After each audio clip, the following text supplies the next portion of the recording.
and welcome back to The Real Desperate Housewife. Today, I am going to tell you about my week. I have had the craziest thing happen to me this week. I had a flasher flash his penis at me. Like, I'm a married woman.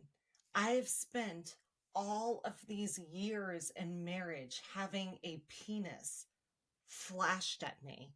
Like, literally, when I'm walking around the house at any random moment, I am prepared that there might be a penis coming out and flashing me. Like, I signed a contract saying to a penis, yes, you can flash me for the rest of our lives till one of us dies. Like, I literally know that a penis is going to be flashing me at any moment of the day for the rest of my life. I am so prepared for this. I am prepared to stub my toe at any second so I can get out of dealing with the penis that's flashing me in my house. Like, I am prepared to fall down and hit my knee so I can get out of dealing with the penis that's flashing me around my house. Do you know what I mean? Like, I'm prepared for these situations. But oddly enough, when a stranger decides to flash his penis at me, guess who's unprepared? Me. Guess who runs and hides? Me. And I am the person that lives my life like I'm in a crime show. I live my life like a murderer is following me everywhere. Like, I walk through Target like there's a kidnapper behind me, and I'm ready to mace and tase at any second and start screaming fire. Like, that's just who I am because of who I was born to, my mother. But of course, no, Little Miss Prepared ran and hid in somebody's front yard behind their gate and called 911, panicking. Oh my God, I just saw a penis. Like, as if it was the first time I've ever seen one in my life. Like, you would think that I've never seen a penis in my entire life. I'm crying on the phone, like, eh.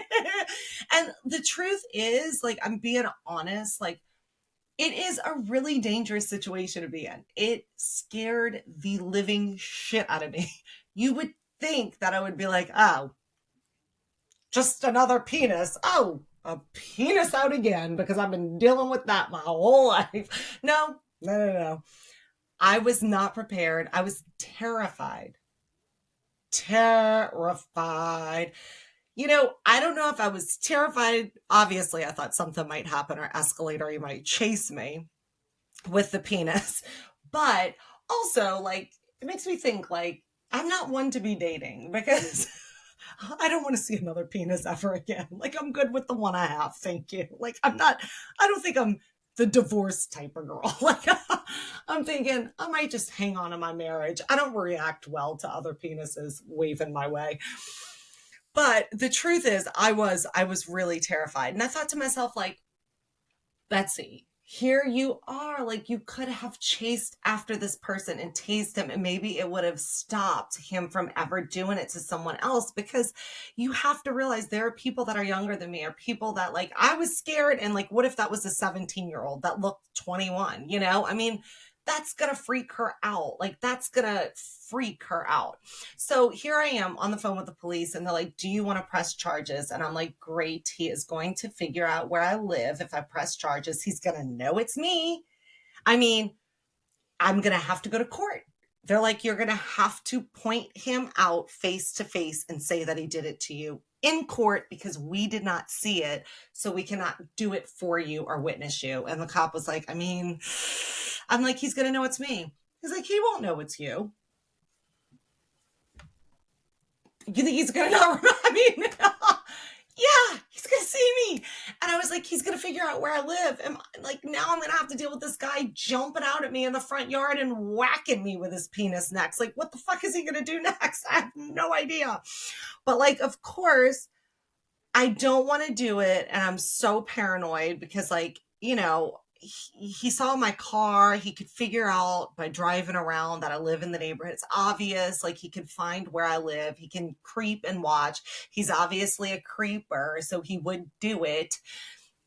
But then I thought about it and I was like, no, I'm gonna press charges. I said, call me when you catch him. I'm just gonna do it because you know what? Nobody deserves to deal with a penis being waved at them unless they want the penis to be waved at them. That is the truth of the matter.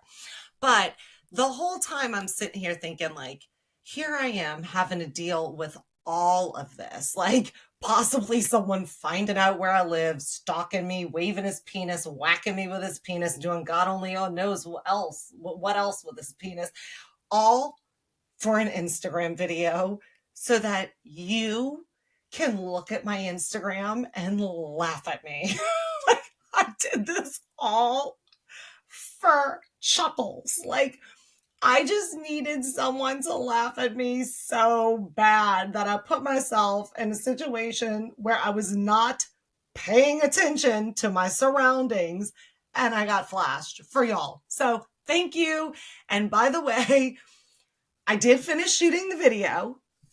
It did get 200,000 views, so I really appreciate the views and the likes and the comments on my page. Just know that I'm putting myself in harm's way for those comments, views, likes. So thank you very much. I really appreciate them. Just know that I'm risking my life for them. Like, my life is worth likes. Like, getting flashed, murdered, something is just worth it all so that you guys like my Instagram post. Like, that's where I am in my life. Um, but yeah, I will say that, you know, I know now now I'm so hyper aware of like this situation happening. Like, I'm like, I was scared to leave my house to walk my dogs. And I'm like looking around with a hat on. Like, I look insane when I leave my house. I walk out of my front door. I have a hat on, crazy glasses. I'm trying to put crazy things all over me to look like an absolutely insane person while I'm walking my dogs because I am so scared that this guy's gonna come find me and flash me again. Like, I'm not even joking. People see me walking my dogs and look at me and walk to the other side of the street. They're like, who is this person? Something is obviously off with her. Like, look at the shit she is wearing on the street. And I'm aware. And I'm okay. I'm okay with looking crazy. I'm okay with being called crazy. Listen, I will be the first one to say, like, I'm okay with being called crazy. But you know, people really do use the crazy term with women and they get offended, and I will tell you why they get offended. Like, you know, if I had a dollar bill for every time I sat down across from a friend who is dating a divorced guy who they are just vomiting to me how crazy his ex-wife was. If I had a dollar bill for every time that happened to me, I would buy a car. Like, I'm like, and it angers me so bad. It angers me because I'm like, oh, really? His ex-wife is crazy? Wow. Like, why did he stay with her for 15 years?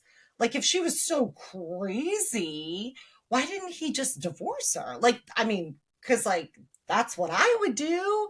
Like, if she was just the craziest woman ever, I would get the fuck out of there. Wouldn't you think?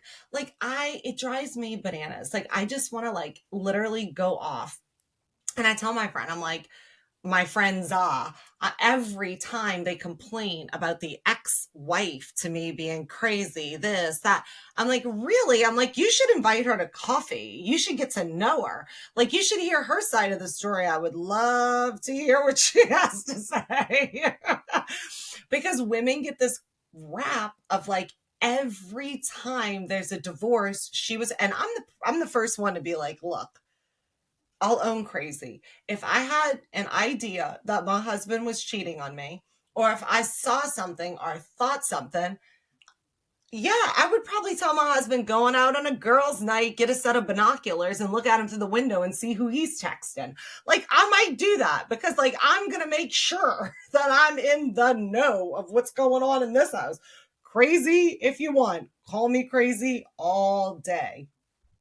But I would like to, like, also, just say this because it's an interesting thing. You don't look at the life of a woman. No one ever looks at like the timeline of a woman's life of like what they're told as a child and then what they're told when they get older.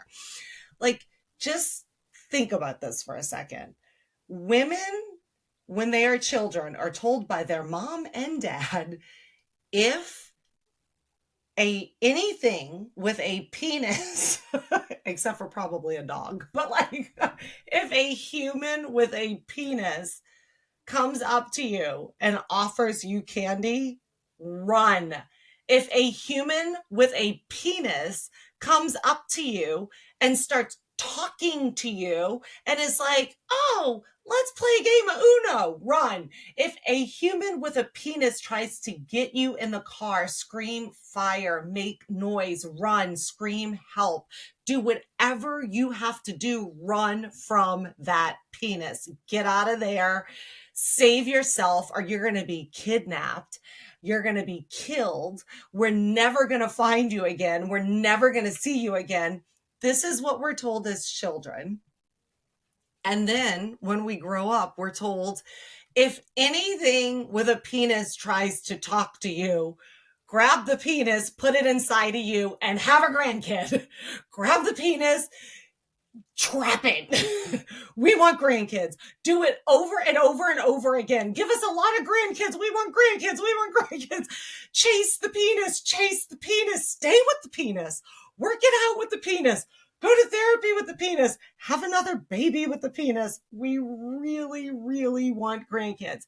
Like, if you were told these two different things your entire life, people might think that you're crazy too. Like, people might be like, oh, this person's crazy. So I think instead of calling us crazy, maybe have a little compassion. We might be confused. We might just be confused because now we look at everything like that. Like, we are like, oh, this is this, that is that. Like, we are all over the place. Okay. If you say this, that means you're cheating. Like, we live in like opposite worlds because we're told one thing and then another thing, and we're completely confused. I shouldn't speak for all women. I'll speak for myself. Like, literally, it is quite shocking that we're running from penises and then we're chasing penises. Like, it's just a lot. So have some compassion. But again, back to the flasher. I've been reading about exhibitionists and serial flashers, and apparently there was this very successful lawyer who ruined his career because on lunch breaks, he would get on the bus and drive around and flash women. And apparently, the idea of flashing women, strange women, is the only way these guys can get turned on. Like, this is their biggest turn on, is like flashing strange women, which is completely insane. Okay, thank you. I'll just spit it out. But I really was shocked that I ran. And maybe it was the best thing. Maybe everything happens for a reason. But I will tell you, thinking just in your head that you're like this person who's prepared for everything, and you think that like when things ever happen, it's going to go down this way or that way, and you need to be prepared that you are not ever prepared. I mean, I always thought I was prepared for someone to break into my house, and let me tell you, my mother taught me that I was not prepared for that. I mean, I literally thought that I would be prepared for the moment. I think maybe I was maybe a little bit prepared, but I'll tell you the story. My mom used to not live with me. Now she does. Now my mom lives with me. And You know, when my mom did not live with me, my husband travels for work sometimes. And he was out of town on a work trip, and I was on the phone with my mom, and I go, "Oh, I'm going to set the alarm and I'm going to watch TV and I'm going to lay down. I'll call you before I go to bed. Okay, love you." And I silence notifications on my phone. I go to sleep, the alarm's on, nothing, just in a dead sleep, so tired because I don't sleep well. So the nights that I do sleep, I like sleep really deep. So in the middle of the night, I hear my alarm going beep, beep, beep. It's about to go off. And I'm like, oh my God. My guts and everything just ran out of me. I'm on the second story of a house and I'm like, oh my God, I'm about to get killed. I'm about to get killed. I got these dogs. I'm trying to get up and get prepared to fight a killer back. Literally getting prepared to take a killer who just came into my house down. Okay. And of course, in my head, it's not a robber. It's not somebody who wants to steal a computer or a TV. It's somebody who wants to stab me. That is my thought process. And all of a sudden I hear, Betsy, it's me. And it's my sister. And everybody in my family has keys to my house. We all know how to get in everyone's house in case there's emergency. Or if we just want to sleep over each other's house, or if anything ever happens, we can always go to each other's houses and get in just fine. And of course, it's like 2 or 3 in the morning. I hear her voice and I'm like, what the F are you doing? And she's there with her fiance because my mom woke them up and got them out of bed and made them drive over because she said, this is not like Betsy not to call me. If you don't go over there and something happened to her, you are going to feel so guilty. You better go get in the car and save your sister now. Somebody could be in that house with her. And my mom has Parkinson's, so she cannot drive. Otherwise, she'd been there herself. But the point is, I could have died of a heart attack that night. If I die, it is probably going to be my own mother that kills me with the heart attack that she's going to give me, trying to protect me. Okay. Just put that out there.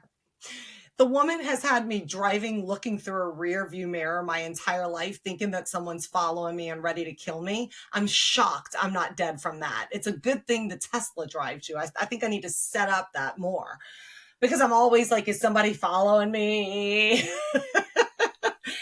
So literally, it's my sister and it's 3 in the morning and it took me forever to. So another night of bad sleep, of me laying in bed thinking that I'm about to get murdered. Just like, but at least I did have time to sit and prepare. With the flashing, I did not have the time to prepare. Okay. I was not prepared for, hello, how are you doing? XOXO, a penis. I was not prepared for that. But yes, I'm glad the Instagram video did well. I'm glad I got it up and I did, take a little bit of a little bit of shit for that one. I really do worry though, because my neighbors have seen me walking around in these costumes. I had to tell one what happened. Not only do I have a flasher in the neighborhood, but I also have a woman that I was moving my car on my street and I couldn't get out of the car because I was like, what is this woman doing? This is odd. She's like creeping around, peering. Let me just sit in my car. This looks like a weird situation. I'll wait till she's off the street to get out of my car. And she squatted down and took a shit across the street in the parkway right in front of me. And I'm like, great. Not only did I see a penis this week, but I got to watch a woman take a shit right in front of me as if I don't have enough with my husband being in the bathroom for 20 minutes every morning. And guys, I know you're not taking a 20-minute shit. I know you're locking yourself in the bathroom with your phone, looking at whatever you look at on your phone going, I don't want to walk out of here and deal with my wife. I need a couple of minutes to relax in here before I hear my wife start talking to me and driving me crazy. I know it. I know because I know nobody needs to be in the bathroom that long. But anyway, so that was just not it. I didn't just get to see a penis. I got to see someone take a shit right in front of my face. And I obviously waited for her to finish up and walk away and get off of the street because I have dealt with enough. So I stayed in my car through the duration of it and called my friend Lorraine Lopez Comedy, who you all know, and talked to her on the phone and was like, well, stay on the phone with me. Be prepared to call 911 if I get attacked because I now don't trust anyone. Listen, if she had flashed me with her tits, I'd be fine with that. I don't care. I just didn't want her to come after me in any other way. But honestly, I would much rather be flashed by a set of tits than a penis. Okay. And that's the bottom line. I don't know what else to tell you. It's been a glorious week, a day in the life of Betsy. This is what this podcast has been. Please like and comment and subscribe to my podcast. You can always DM me and let me know what you want to hear me talk about. If you want to hear any kind of stories, childhood, what's going on, if you want to just ask me questions, have my opinion on things. I would love to give my non-professional opinion or advice, I should say, not opinion, because I'm really not that judgmental. But I would love to give my non-professional advice to you in your relationship. And if you're dating someone or if you're married, I love giving non-professional advice. Yeah, like and subscribe and comment, DM me. Let me know what you would like to hear me talk about. And thanks for listening to The Real Desperate Housewife. She's mad.